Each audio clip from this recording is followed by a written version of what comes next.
Hey, peace, world. Thanks for pressing play on another Pay Me No Mind morning wood talk. Hey, I'm probably gonna shift things over to just doing a Saturday morning boxing show until further notice. I enjoy talking about the different issues on a daily basis, but uh, I don't know if the payoff is really there. And there's a lot of stuff that happens throughout the week in boxing as we get it, especially where we have fight weeks. Final rivals, media workouts that I'm not attending, obviously, but media workouts, final press conferences, Friday weigh in or Thursday weigh in for the Friday night fights. It's a lot of stuff that could be discussed, but again, I think Saturday morning might be what I do and just look into like 2 to 3 big topics. Try to stick to 30 or 45 minutes and be a live stream and then get on with my business. And then, this weekend is kind of indicative or emblematic of what the problem is. We had all this boxing on, and it's almost like when we have when we show some of the different African nations blood diamond, for example, when they had that little filter thing and they digging it up. I mean, they pull it out of the river or body of water, and they shake it to see if it's any diamonds in there or it's any valuable resources, natural resources. This weekend we put that little tray, I forget what they call that, catch tray or something, shake it around, and we really don't have a whole lot to be excited about. On Mexican Independence weekend, they tried, but it really didn't come through. So let's look at the ESPN card. Emmanuel Navarrete is a dude that I want to see more of. I love that he's a fighter, a fighter's fighter. He's talking about possibly fighting or trying to chase down Leo Santa Cruz, who could be going up to super featherweight. He just fought 20-something, 28, 30 days ago. He really wanted to fight in Las Vegas. Comes in and smashes Elorde in 2 rounds. He's tall, he's awkward. He attacks. What's not to like about the guy? I want to see more of him and see what he does, whether it's at super bantamweight or featherweight. Quadras, I thought his fight was pretty enjoyable, pretty entertaining. To see him take on Cardenas, who was a guy who might, look like he had some power. He had that big knockout, highlight reel knockout last time out. And the veteran Quadras, who, from what I understand, didn't want to face Joshua Greer Jr., who is up at bantamweight. This was down at junior bantamweight or whatever, super flyweight. I get mixed up. 115. But Quadras, a good show just to watch a good boxing lesson. Like I said, we see guys weekly who can't overcome height differentials, smaller fighters who can't overcome height differentials to be effective. And Quadras, he beat Cardenas up in many ways. What else was on that card? My man that came on last Saturday, Cassius Anderson, was unsuccessful in his 4-round, I think it was a 6-round fight. His 6-round bout with top ranks heavyweight prospect, former Italian Olympian Guido Vianello. I think Anderson's trainer stopped the fight after the 3rd round.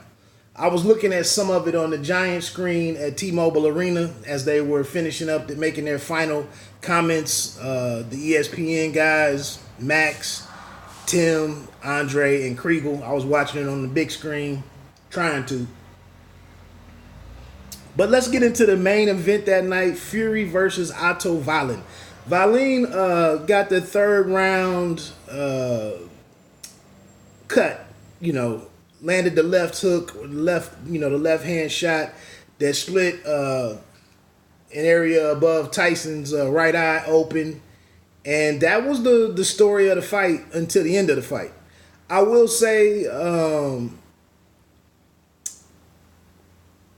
if that fight is in New York, I'm not so sure it goes the distance.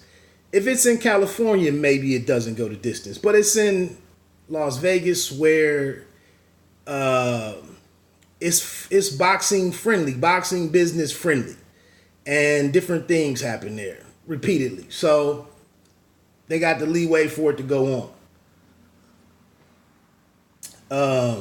There's a lot of controversy out there about ESPN informing the Fury corner that the fight, I mean that the cut was actually started with a punch, whereas at first they were told it was by headbutt. Otto Wallin he signaled to his corner immediately that we got something here. And I don't really have an opinion on this, to be honest with you. I think I'm looking at it more from the angle that how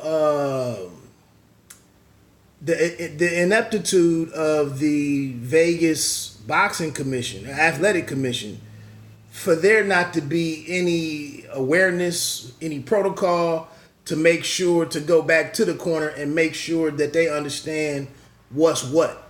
And maybe because at the end of the day, they already know what's what in the big picture of things, that all these other details throughout the body of a fight, unless there's a knockout, we already know what's what.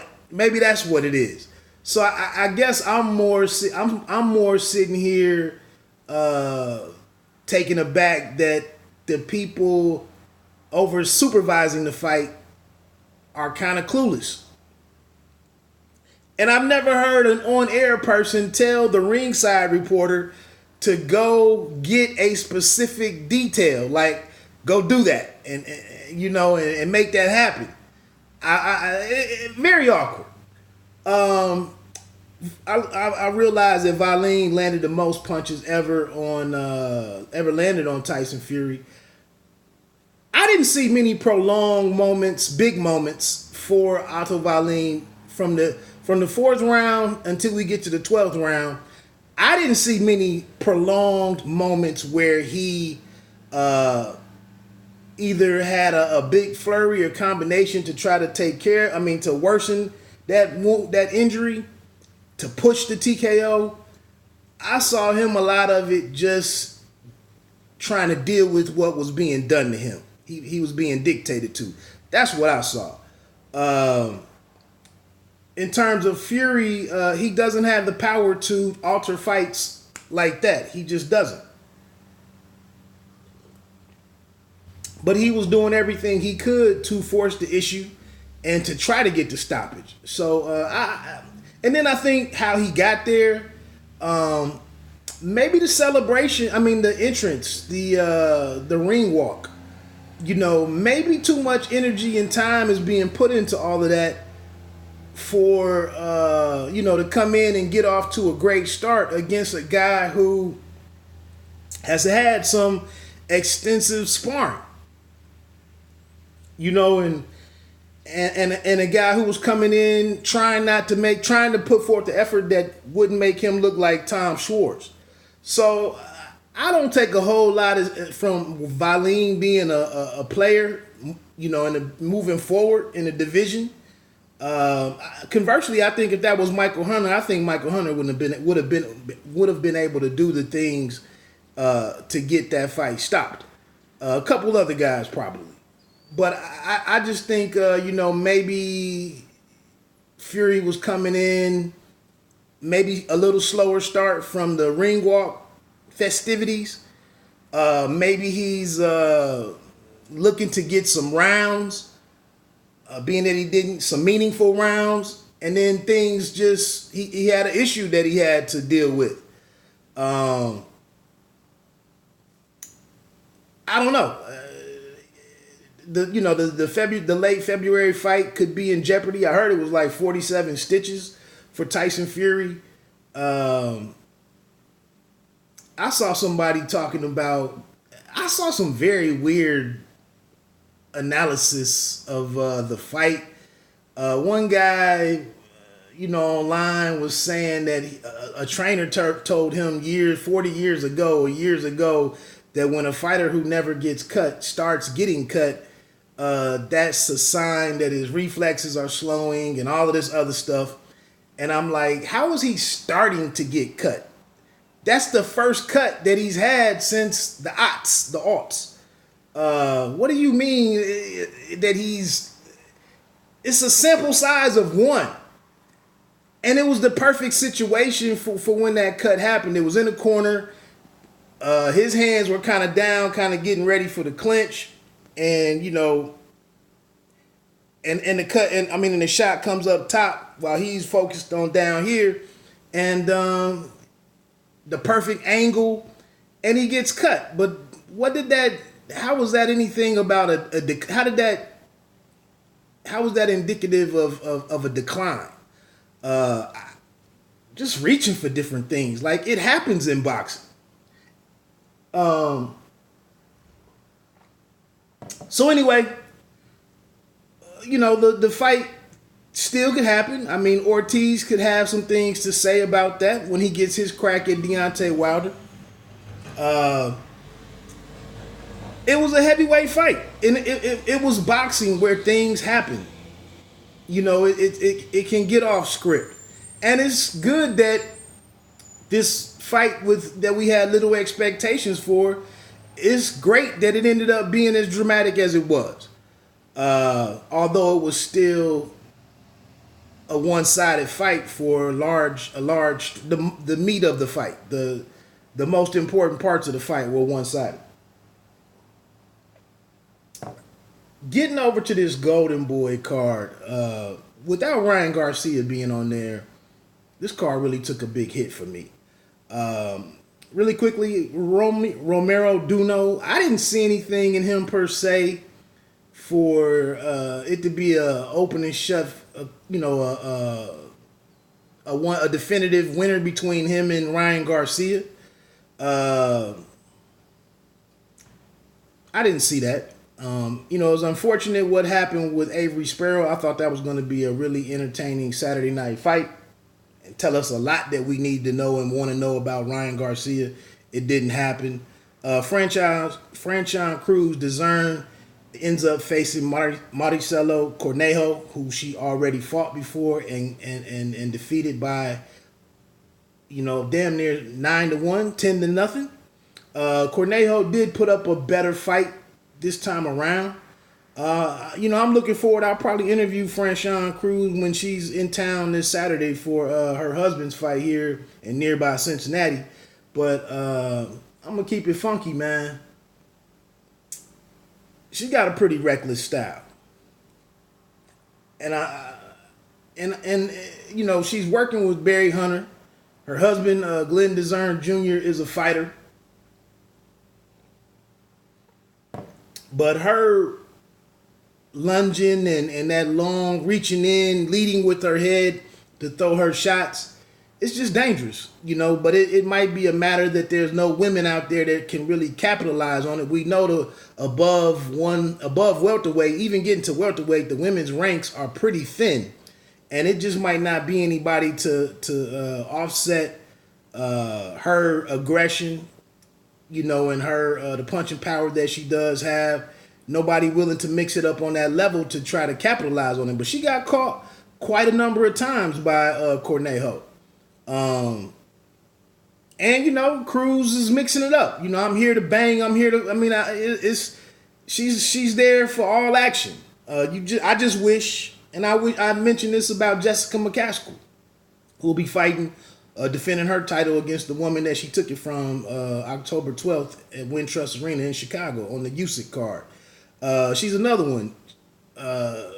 She can get out of the way of a lot more punches than what she does, but she fights how she fights.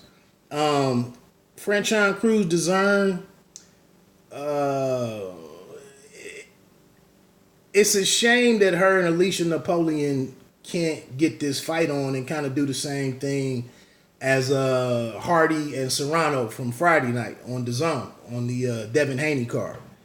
I don't know if the money, what's going to be the impetus for that fight to get made, other than they do it in the spirit of trying to elevate women's boxing. But I think it's something that should happen. I mean, it should just happen. Jaime Munguia against what's his name, Patrick Alati. Munguia did what he was supposed to do. He's a banger, nothing more. No special effects, no major technique, heart, grit, power, free swinging. And if he has to do anything more than that, who knows what he can do? If somebody can withstand his power, and mitigate or nullify some, his strengths, what's his plan B or his plan C? And on top of that, he's probably going to middleweight, and we'll see how he's steered up there.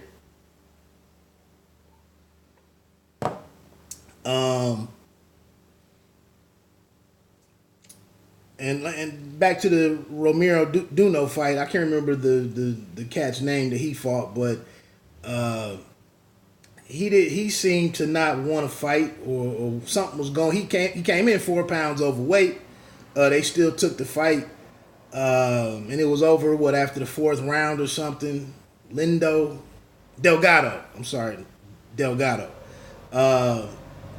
Not a good night of boxing, man. Like I said, I shook my little tray, and very, very few things in there to make anything with. So pretty fruitless outing. That's about it, man. Like I said, I'll probably try to. I like to talk boxing. I like to discuss things from a number of different angles. I like to try to put some truth out there. Try to be a little unbiased, or look at things from a variety of perspectives to see kind of what the real truth is, or the reason why somebody, or one party or two parties have their versions of the truth. But again, Saturday morning might be where I migrate to. Some things might pop up during the week if I get bored, because like I said, I don't have anybody to discuss these things with. That none of this stuff means anything to anybody in any of my circles. So I could be back on here, from time to time with stuff. I just could be. Other than that, man, bite down boxing. Don't let them count you out. 1.